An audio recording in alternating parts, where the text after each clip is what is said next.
Good afternoon and welcome to the mothership. I am the commander of the mothership, General Lak Sivrak. Welcome aboard. We'd like to just do a quick review before we go out on patrols. We'd like to do a quick review of the first 3 episodes of Andor. I have 5 pages of notes here. Disney promotes prostitution. Thank you. That's at the top of this page. Flat top girl. Not attractive, certainly if you're paying for the sex. Let's see. Disney promotes prostitution. Throat punch. Now look, so the guy in the bar, I thought they could have got a tougher looking dude because he was supposed to be a real tough guy. Maybe he's a famous guy who's supposed to be tough that I don't know. Anyway, so they hold him up, bang in the back of the head, and then throat punch. You think the throat punch would be more apt to kill someone than a flat back, because that impact probably went like this, not so much like this, right? So you'd think the throat punch guy would really be the guy more apt to be dead, not the fucking head crack, backwards headbutt guy. But I digress. I have written down here, Ferrix Coke Droid. Awesome. That's Coca-Cola products, not Rick James. Excuse me. Then we get to the first flashback, and all I can think of is the Lost Boys in Neverland in Hook. That's all I think of when I see those flashbacks. The security boss, the old man who tells the young man to leave it alone and not do anything about it. To think if anybody would listen to him, there would not be a show. And that is the end of the first. On the bottom it says Mechanic Girl. So that's apparently where that. Flashback number 2. This is Andor's flashback. We immediately go back to the idea of Hook. The great movie Hook with Robin Williams and Dustin Hoffman and the Lost Boys. From that movie. The leader of that tribe is a chick. Predictable. I have a note here that between the flashbacks of the current planet that Andor is on, that he lives on with his mom and his Coca-Cola sponsored droid, the wardrobe and the background characters from that planet to the children in the flashback, if you notice, that it's all the same wardrobe. That's supposed to be, what, 20 years difference? And 2 different planets, and one is on the far side of the outer rimmed galaxy, and the other one is a little bit not as much.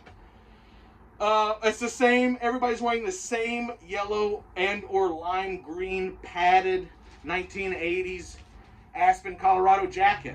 So wardrobe department of Andor, you have to have a noticeable different wardrobe change per culture, and per planet and per system. That seems like a real obvious right there. So the wardrobe is whack, is what I have down here.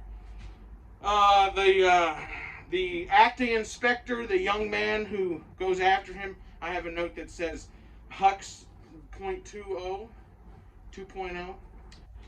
which I think we find out later, maybe not. Who knows? The flashbacks. Back to the I have a few issues with these flashbacks. So the wardrobe of the kids is very similar to the wardrobes of the adults in the later part of the series, right? Also, we're to believe these. I could be completely wrong about this, but we are led to believe that planet has been abandoned because of a mining incident. So the children they're all children because their parents are dead from the mining accident, because all of the children's parents worked at the mine and none of the no adults didn't. I don't believe that. Also, the clothes that you see later on, Andor is wearing these shoes that appear to be too big. Again, if they all lived on this mining planet and their parents died, they would probably have clothes that fit them. Wouldn't they? Also, this planet may not be, they might be shipwrecked children, right? And it appears that they've, built a civilization as such. So how come none of their clothes are made out of animal skins? Why wouldn't you make a pair of shoes that fit out of something you killed to eat instead of wearing shoes that don't fit and are probably uncomfortable? My next thing about those shoes is I guess they were brand new because they looked brand new. Did he just get those shoes yesterday? Did the mining accident happen yesterday? So there's some malfunctions there that I don't... they're probably little, and most people don't care. They're the little things like that that do pull me out. If you watch movies from the 1940s to the early 1970s, especially like American Western movies, which I know I'm going to lose a lot of rhetoric here with people, but even cop shows or whatever. But if you look at those shows, they hired somebody who knew how shit went down, right? Like in Westerns, for example. If they needed somebody to drive a team of fucking horses in a wagon, they had to have a motherfucker who knew how to do that.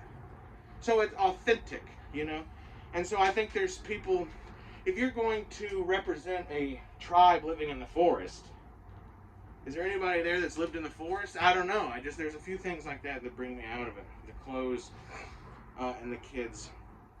Anything primitive, I perk up at. Because I lived like that most of my life. So I have a note, an overall general note. Look, I like Andor, or Andor, Cassian Andor.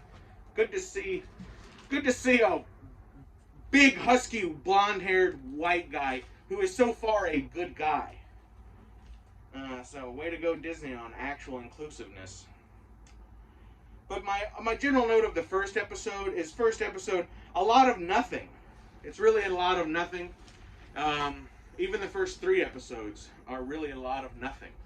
I'm not saying I dislike it or anything like that, but it's like filmmakers or movie makers. Like people used to say, "Oh, I didn't like that movie; it was boring," and then snobs say, "Well, you don't understand it. See, that's character development. See, and that's how it's supposed to work." Well, so now it's like these people, they're like, okay, if we're going to make something serious, let's make sure the first 3 hours are boring as fuck. And then that way, when people say, when people call us on that shit, we can say, oh, well, it's character development. That you don't know anything about filmmaking or story making, because that's character development, and you have to have that, because every good movie that you've ever seen is boring for the first... I don't know why I turned into that accent, but, I don't know. It's a whole lot of nothing. Some questions from it. So why is Cassian a badass?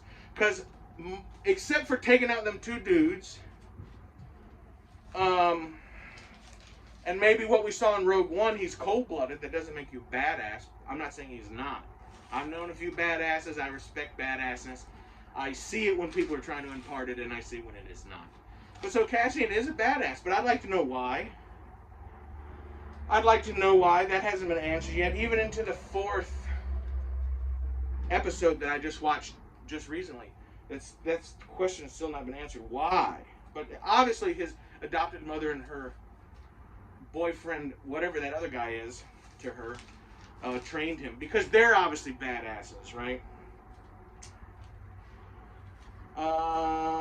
So on episode 2, we see the mine, which is very reminiscent of Butte, Montana, if anybody's ever been there. Or most people would say Butte, because they don't know how to read or whatever, but Butte. One interesting thing I'd like to point out is, so the planet that Cassian lives on, or Casa lives on as a child, there is an imperial mining accident, correct? There is an imperial mining accident. But then, when the ship crashes, which definitely looks like it would, when the ship crashes, that Casa and his little band of merry children, lost children, go and investigate, those people obviously have separatist emblems. But then when the badass grandmother and Benson shows up to salvage, to scrap shit off of the ship, they argue, right? They say, oh, we can't take him. Benson says, oh, we can't take him. And fucking Eugephaniah Doubtfire says, we have to take him, they'll kill him. His people just killed a Republic officer. There was no indication that it was an officer. He was in some sort of space, suit, science suit. So I didn't see any emblems that indicated he was an officer. But also, so now we have involved all three factions of the prequels, right? It's an Imperial mining accident. But the ship that crashes, that the fucking little lost boys and girls fucking blow dart has a separatist emblem on him. And then the granny 5 minutes later says, we have to get out of here, they just killed a Republic. So is that a fucking continuity issue? Or is somebody actually trying to harken back to the prequels and the sub idea of the prequels of you don't know who's who, or who is the good guy and who is the bad guy, right? Because it's all a certain point of view, And one day we'll discuss that on the Lak Sivrak channel. The politics of Star Wars. If anybody sees this and they'd like to come on a panel with me, let's do that. I'd love that. So flashback, we're going back. We see the guy with his hammer. Bang! That guy's lucky to have a job. He's at like what, 50? He's in good looking shape. There's a mine there. I'm sure there's plenty of retired miners who could do that job who can't. And also I'm sure there's a droid that could do it. And I'm sure just like on Earth, they might just have a fucking bell. So that's a weird, I don't know, what's that? That's like very Japanese or something with the big, I saw those guys once when I lived in Alaska. They came to the University of Alaska Fairbanks. I cannot remember their names, but they were the Japanese gentlemen who play the very large drums. Boom, boom, boom, boom, and that was cool. But who's that fucking guy hitting the metal bell, which looks like a terrible bell too, by the way. I don't know. There's some shit in there that doesn't make sense to me. So that's the end of that page. I have a note here that says that there's a lot of walking. Certainly in the first couple episodes, and definitely a lot of the first episode, there's a lot of walking. A lot of walking away, and a lot of over the shoulder looks. Very, yes, I must move on. Very dramatic, wants to be very dramatic. Disney promotes prostitution. Disney has said the word shit, and they have said the word bastards, I think, twice. I have a note here that on his, after the flashbacks in the current, not current 4th episode planet, but current 3rd episode where he's from, lives with his mom. Everybody knows he's a fuck off. Like, everybody knows. It's funny that everybody knows Cassian did it, whatever it was. Everybody knows. Like, Cassian's he's a dickhole. No, I don't know if he's a dickhole, but some people treat him like that, right? Like, he is at least a womanizer, which doesn't make you a bad person. But anything bad Cassian's ever been accused of, everyone believes. So that's interesting. And I'd like to know why. Why is that? Then his friend Tim snitches on him. And Tim uses the boop, boop, boop, boop, boop, boop, boop. How did that phone work? Go back, rewatch that, look at the screen, look at the buttons. There's no continuity. There's nothing there that makes sense. There's no headlights in space. They have to hold. Nobody has a headlight. I have a note there for that. And that's the end of this page. When the kids blow dart the guy, how come he shoots at these guys and then he shoots at these? He doesn't switch hands with his gun, obviously. But he shoots at these guys, right? So he has his blaster. It's not a sawn-off blaster like this. But he shoots these guys, and then he gets hit with darts. And then he shoots these guys. Oh, and he gets hit with darts. And he turns around and shoots these guys, and then he gets hit with darts. Are you seeing the pattern here? Anybody, even a scientist, even a person who is not like a trained fucking battle-hardened trooper, would probably seek some sort of cover after they got hit when they realize that they're surrounded. Is that correct? I'm just assuming. And of course, you know what assume means. It makes an ass out of you and me. So maybe I'm wrong in saying that. But I have that. The guy just stands there. Crazy. When the children, I believe when the children, before they have to kill the dude with the blowguns, which is very ineffective, by the way. That's the best thing they've come up with. They could have ran up and hit him in the head with a rock. It's better than all that. But whatever. Before the leader, the chieftress, the female chief goes down there to, they have a conversation or something somewhere in there, and one of the girls in that tribe say something that sounds like Marpa Farquad, which if you go into whatever movie, the sequel trilogy movies, that if you go into the sequel trilogy movies and you look at Rey when she comes up to BB-8 and BB-8's getting fucked with by that thing riding that thing in the net, she says, she cuts the thing. This is pretty good because I've only seen that movie maybe twice. But she cuts the thing and then she says something and she points her fucking knife at the dude and she says something like Mamarpa Maparquad.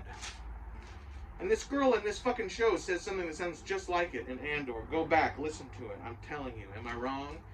Nobody's watching this video 17 minutes in, but if you are, check that out. Tell me I'm fucking crazy. So, the end of that, I'm saying my big note is still nothing's happened. And this reminds me of Deadwood because of the music, which is great.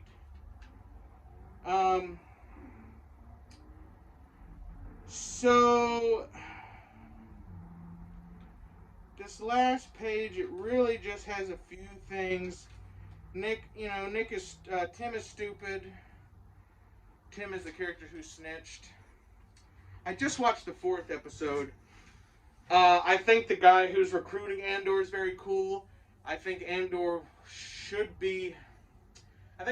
could have started right away with more action. We don't need a long, drawn-out story that, like, he got in trouble and he had to run and now he's doing this. Like, every great movie that people... It's hard to talk to some people about movies because they're really limited. Even people who think they love movies, but like... look at Rambo, right? You didn't have to know that he went to Vietnam when you watched the first Rambo. Like, all that self-explanatory. He went to Vietnam. He's a badass. He came back. Now he's in this situation. Look at 48 Hours. I'm trying to think of movies that a lot of people in the community would watch, because otherwise I would be naming John Wayne movies and Burt Lancaster movies. Hold on, I had a low power mode. But, you just don't have to have 3 hours of pre-story to get to the story. That's all I want to say about it so far. The dude recruiting Andor, fucking cool, badass. Let's see what happens. Anyway, this movie's almost 20 minutes long. I hope people out there watch it. I appreciate everybody in the community. This is General Lak Sivrak, the Lak Attack, live right now from the mothership. Signing off. Good night, troops.